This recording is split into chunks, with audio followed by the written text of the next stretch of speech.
Welcome to the Real Estate Espresso Podcast, your morning shot of what's new in the world of real estate investing. I'm your host, Victor Menasce. This is the weekend edition, and we have a very special show for you today, coming to you live from the Secrets of Successful Syndication Conference in Dallas, Texas.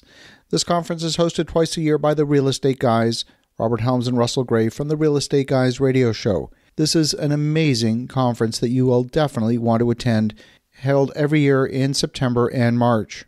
On today's show, my talk is a case study about land use, entitlement, and annexation. Enjoy today's case study. Well, I'm happy to say the host of the Real Estate Espresso Podcast is Victor Menasce. Thank you. A couple of you asked why I'm wearing a second microphone, and here in my pocket I have a digital recorder. So if I do a good job, this might be a podcast episode, and if not, you will not hear about it again.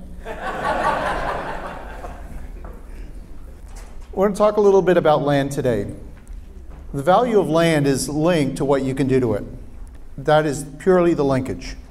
Agricultural land, most places in the country, is valued between $3,000 and $4,000 an acre. If you're growing weed, maybe 10 grand an acre. But it's in that range. As soon as you change the use of the land, its value multiplies. So you turn it into development land, now you're into the $20,000 to $50,000 an acre. Once it's entitled, once it's built out, you're now into $500,000 an acre. And if you're in a dense urban environment where you can build high-rise, it could be in the millions per acre. So it's all tied to what you can do with it. Question is, what is a city? Who knows what a city is? Obviously that one is Boston. That's Boston, that's correct. Legally, what is a city? Anyone know? It's a corporation. City is a corporation. You know what the difference is between a law and a bylaw?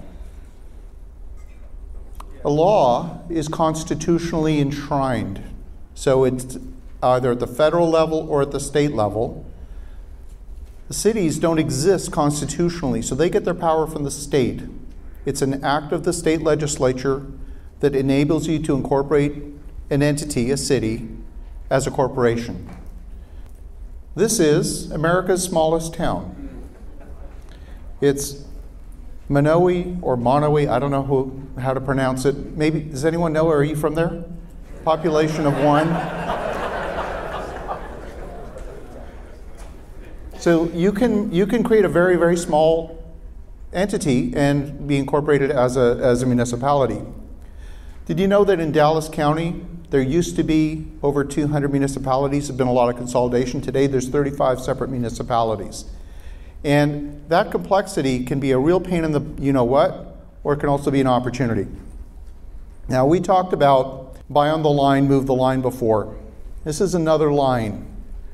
The example I'm showing you here, this is Colorado Springs, and you can see to the west of that little dotted line that I've drawn is the city of Colorado Springs. And if you look to the right, to the east, there's almost nothing.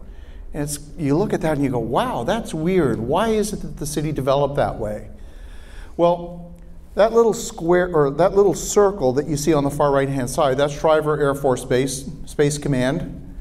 And that little square in white, that's a property that we're developing at 1,783 acres.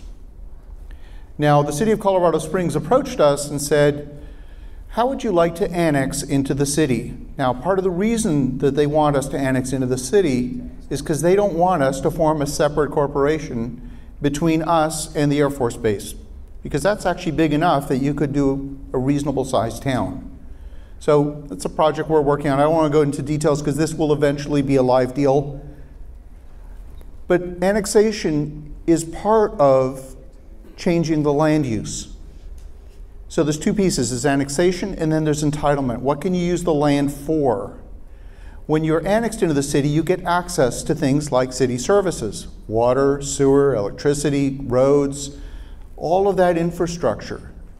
Entitlement is all about what can you do with it? Is it residential? Is it commercial? What's the density that you're going to be permitted? Minimum lot size? All of that kind of stuff. And it's the combination of those two that gets you that land value multiplier. So the actual case study that I want to show you today is in a suburb of Boise. This is the suburb of Middleton. It's a separate city. And on the right side of that street that you see running north-south, that's Emmett Road. On the right-hand side is Middleton High School, brand new high school with a nice big football stadium. And to the west of that, you're in the county. Well, that is where we're doing our development. So that land is going to be annexed into the city, and we'll have access to all of the city services. This is the actual subdivision, so it's 151 residential lots. It'll have access to city services. We're changing it from agricultural. It was originally zoned to eventually go residential at 1 unit per acre. Now, when you're at 1 unit per acre, you can still do well and septic. But if you want higher density than that, there isn't enough space between a well and a septic. So if you want higher density, you have to be on municipal services.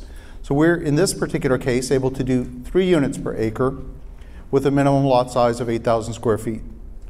There's a lot of different possible exit strategies when you're doing land deals like this. One is you could sell the raw land, in which case you'll make a very small profit margin. You could sell the entitled land, in which case you're going to make more. You could put a shovel in the ground and build the infrastructure, the roads, the sewer, the water, all that stuff, and sell shovel-ready lots to a builder. Or you could go vertical. There's lots of different exit strategies that you could do. In our particular case, in this specific example, we bought the land for just under $2.5 million.